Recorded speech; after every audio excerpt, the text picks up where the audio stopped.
Olá. Furos podem ser um grande facilitador ou até um dificultador dentro do projeto de uma peça plástica. A origem de um furo pode ser por motivos de projeto, utilidade do produto, necessidade de montagem ou até então uma possibilidade de redução de peso. Quando mal projetados ou devido às suas características, eles podem se tornar um verdadeiro pesadelo para um projetista. Vamos ver aqui alguns elementos e configurações que são importantes quando fizemos projetos que envolvem furação em peça. A gente pode iniciar observando dois elementos aqui. Mesmo peças simples ou técnicas apresentam a possibilidade de furação como forma de agregar funcionalidade, montagem, configuração, redução de massa, possibilidade de produção e diversas outras características que levam à necessidade da presença de um furo. Se a gente visualizar nessa peça, que é uma peça considerada de baixo custo, os furos aqui estão presentes como suportes para prato, uma área para escorrer a água. Além disso, furos foram utilizados como forma de sustentar talheres. No fundo, a gente consegue observar aqui que também tem furações. Mesmo furações não passantes integralmente ou passantes, como os furos que a gente observa aqui, são considerados elementos críticos no projeto, porque eles determinam a posição do molde, em sua parte macho, sua parte fêmea, na configuração da peça. O furo é realizado quando nós temos uma partição.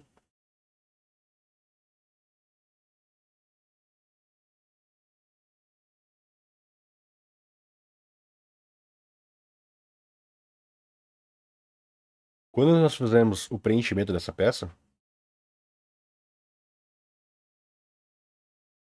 a primeira coisa que nós temos é o preenchimento das superfícies livres e qualquer área onde eu não tenho volume disponível, como nesse caso aqui, nós temos duas partes do molde que tocam, o material vai preencher até a sua lateralidade, depois ele vai por um outro caminho, ele deve continuar aqui o seu trajeto. Neste ponto aqui, quando nós temos a peça acabada, terminamos com a peça com uma furação. Com este furo aqui é que vai determinar a sua posição e configuração. Então, furos são sempre projetados e produzidos a partir de uma ausência de espaço dentro do molde quando a gente faz a união do lado macho e lado fêmea. Furos podem ser considerados passantes ou não passantes, ter presença de roscas. Alguns deles têm uma característica bem complexa em termos de sua configuração. Mesmo em uma peça relativamente simples e de baixo custo, a gente consegue ver que a presença de furos foi utilizada como um elemento estrutural, já que a parte que permaneceu aqui, essa espécie de costelas que sustentam o prato, conseguem garantir a rigidez na parte interna dessa peça, na parte central. Numa peça técnica, nós temos os furos como elementos provavelmente de fixação. Nós temos vazios para garantir redução de massa. Nós temos, é bem provável, aqui a gente consegue ver que isso é um tubo passante, termina aqui embaixo, e aqui a gente consegue observar algum elemento aí, né, de apoio. Então deve ter uma coisa que passa aqui por dentro, provavelmente uma mangueira, um tubo, uma barra, uma haste, que é preso por essas linguetas aqui. Todos esses são os elementos pensados. Observem esse furo aqui. Se a gente observa do ponto de cima para baixo, parte do molde estava dentro dessas orelhas aqui para fazer essa entrada, e além disso, a gente consegue enxergar aqui e nós temos esse furo passante. Então, dentro desta furação aqui, nós temos um segundo furo nesse sentido aqui. Você consegue observar ele mais fácil desse lado. Todos esses elementos aqui são pensados e planejados principalmente para garantir a possibilidade de abertura de um molde. Se nós temos um molde com esta configuração, uma peça com essa configuração, e eu preciso ter, então, um molde se abriria nesse sentido aqui.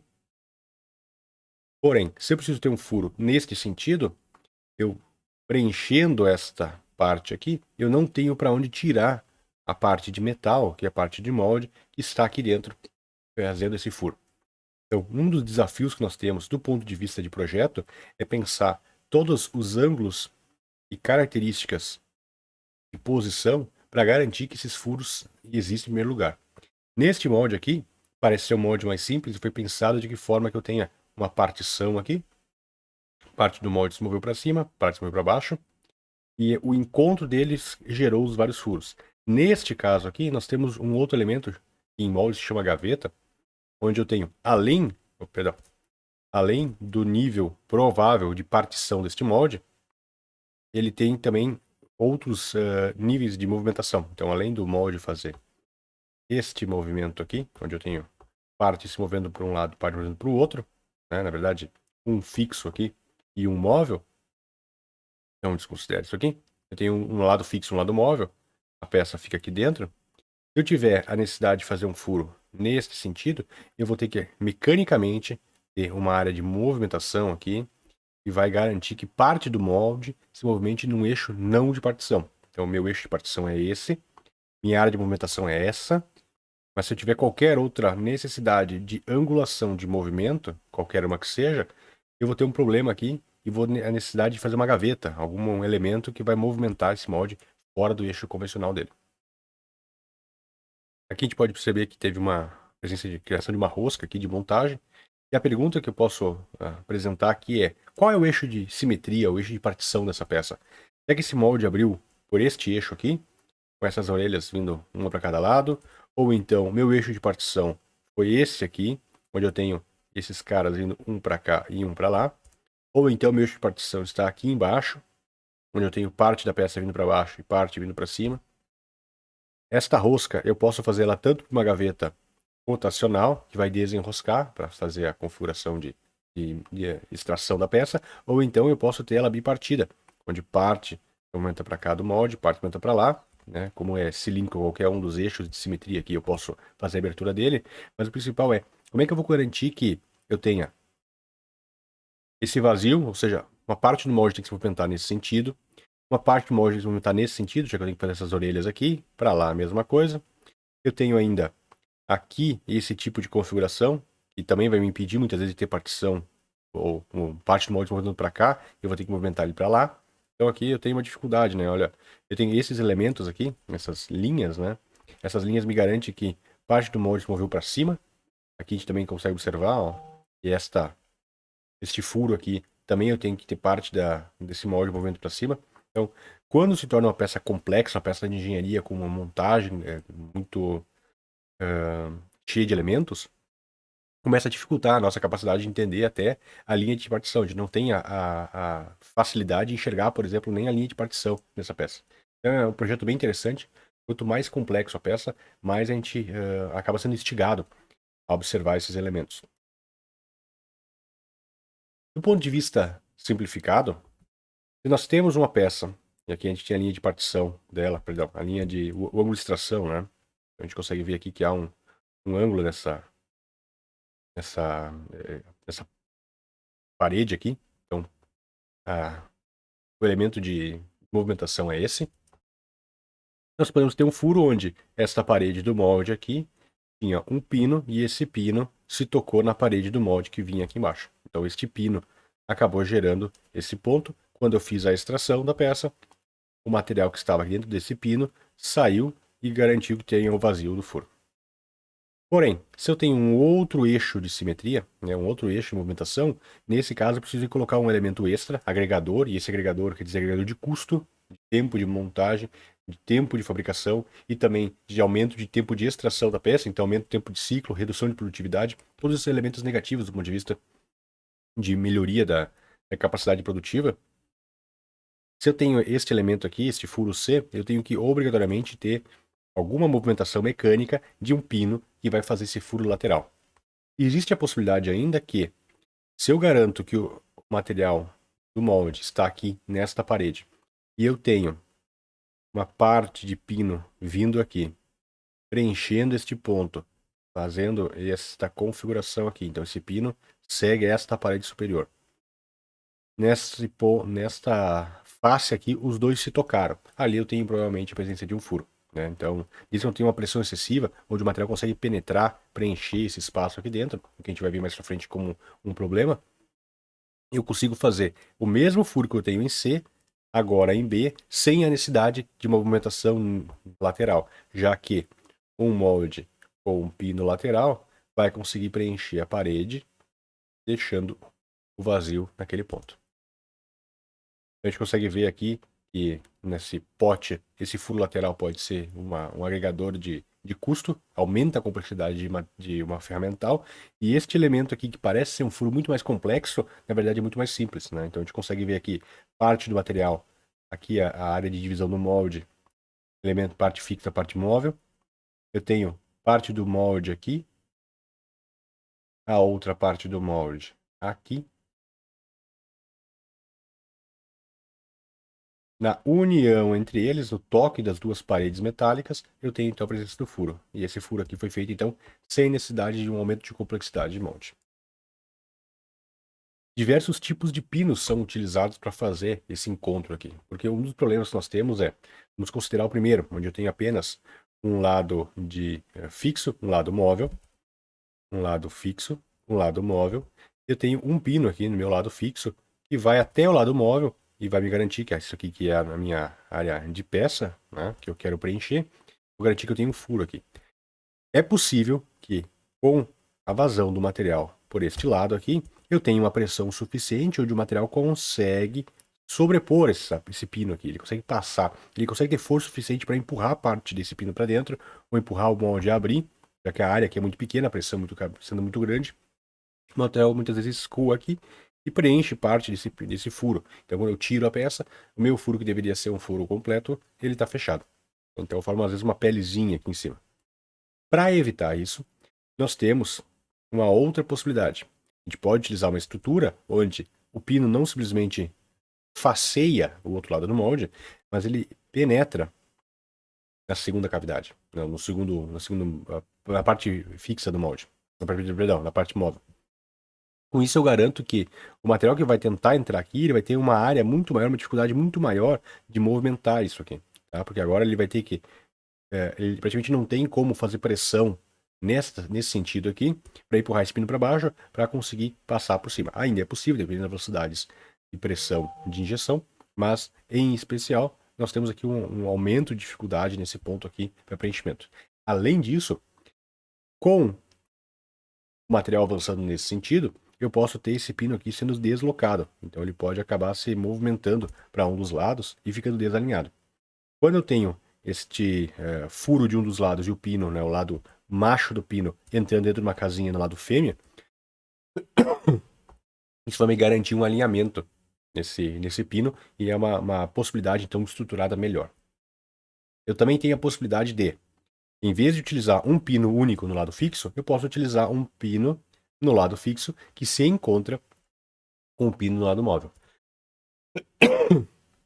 Uma das vantagens disso é que, em vez de ter uma linha que feche essa montagem aqui, essa linha, caso ela venha acontecer, ela fique centralizada. Ela fique no meio e seja mais fácil de ser removida. Além disso, ao se colocar desta forma aqui, eu consigo muitas vezes ter uma peça complexa, como a gente tinha aqui no início, eu não tenho a possibilidade de entrar com um pino somente de um dos lados. Eu preciso ter um pino que vai entrar de um lado e vai tocar um pino que vem do outro. Então são um pino vindo por aqui, um pino vindo por aqui, e o encontro acaba sendo aqui no meio. Por quê? Porque eu tenho que usar esse pino também vai ajudar a formar este tubo aqui central. Então depende da complexidade do projeto, muitas vezes eu tenho necessidade de fazer uma configuração específica dele. Tá? Onde tenho estruturado onde o ponto de encontro é no meio. O ponto de encontro não necessariamente precisa ser uma face reta. Eu também posso ter ele em degrau ou então em dente, porque todos eles vão, assim como nós temos nesse exemplo aqui, garantir um melhor alinhamento, né? Porque se eu perder o alinhamento desses pinos aqui, ó, parece que a peça é fina, né? Mas nesse encontro aqui, o pino vai ter que vir daqui até lá no centro, então tem uma grande distância aqui. O material pode, durante a sua fluidez aqui, acabar deslocando esse pino para alguma das direções, e isso impactar na geometria da peça, impedir uma montagem. Então é um problema recorrente. Para isso, em vez de utilizar uma face cega, a gente utiliza ela escalonada, dentada, tá? Ou com algum tipo de encaixe Todos são formas de garantir um alinhamento desses furos. Em termos de configuração de projeto, em denominações de dimensionamento, a regra principal é, dada uma espessura de peça e um diâmetro de furo, é ideal que a distância entre os furos, a distância seja pelo menos um diâmetro, ou seja, os furos não fiquem tão próximos, porque isso aqui pode impedir, então numa peça, eu posso impedir o preenchimento dessa parte central aqui, e com isso acabar gerando muitas vezes um canal aqui, e tem um furo aberto, né? Então isso aqui é um problema severo em termos de montagem, que a gente só consegue resolver muitas vezes com um novo projeto, do ponto de vista de produção. Só que a configuração de máquina a gente não consegue chegar a resolver ele, mesmo com mudança de material, com outras possibilidades, alteração de temperatura, muitas vezes é um problema de projeto, então é difícil de ser resolvido. Então, a distância entre os furos, um diâmetro ou duas vezes a espessura, o que for maior, e também a distância entre este furo e as paredes. Eu também não, eu evito colocar esses furos muito próximos da ponta, então também vou colocar um diâmetro ou duas espessuras.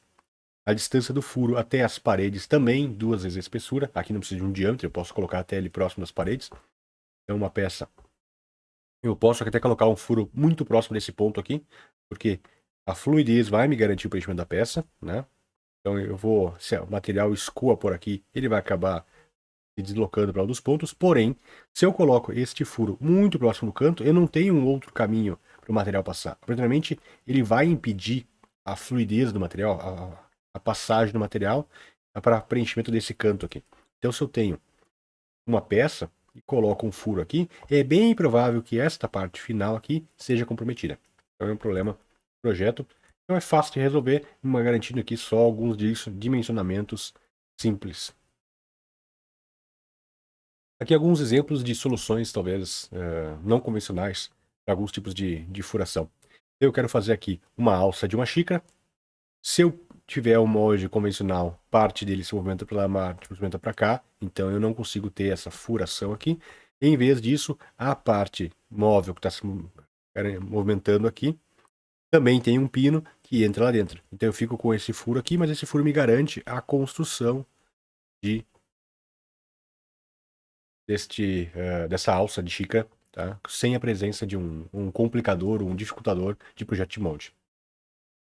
Da mesma forma, eu posso ter esse tipo de encaixe aqui para pino, e esse encaixe aqui eu tenho nesta placa, parte dele sendo feito na face superior, então aqui eu tenho essa parte preenchida, e no lado inferior eu tinha esta parte aqui preenchida no lado inferior. Então se a gente olhar isso aqui de lado, eu tenho isso aqui assim.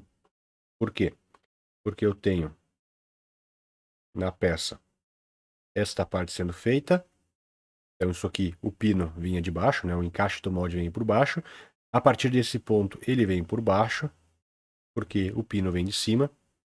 Depois eu começo a vir por cima de novo. Depois eu venho por baixo de novo. Então quando eu olho, eu tenho parte dele por cima e parte dele por baixo.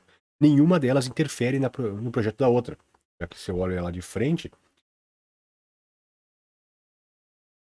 esta aqui está por cima, esta está por cima, esta está por baixo. Então eu vou fazer assim, esta está por baixo, esta está por baixo.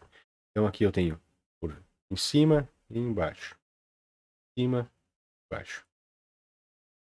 Nenhuma delas interfere na produção da outra, mas se eu coloco um pino aqui, até posso botar mais um aqui, um em cima. Se eu coloco um pino, o pino vai estar tocando por cima neste lado aqui, neste lado, e por baixo neste lado e neste lado, nesse ponto, neste ponto. Então o pino consegue ficar passante aqui. Vou voltar aqui, ó. Eu consigo ter um pino passante num sistema de montagem sem necessidade de a presença de uma gaveta aqui para produzir esse tipo de componente. Então, furos são um tema complexo, mas muitas vezes ele é complexo porque ele demanda um tempo grande de lógica para tentar entender essas várias possibilidades.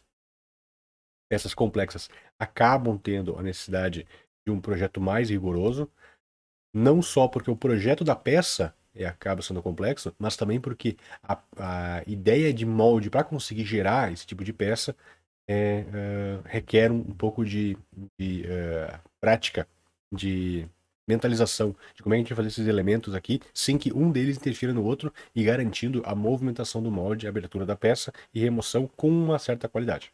É o principal, né? Então, nos vemos no próximo vídeo.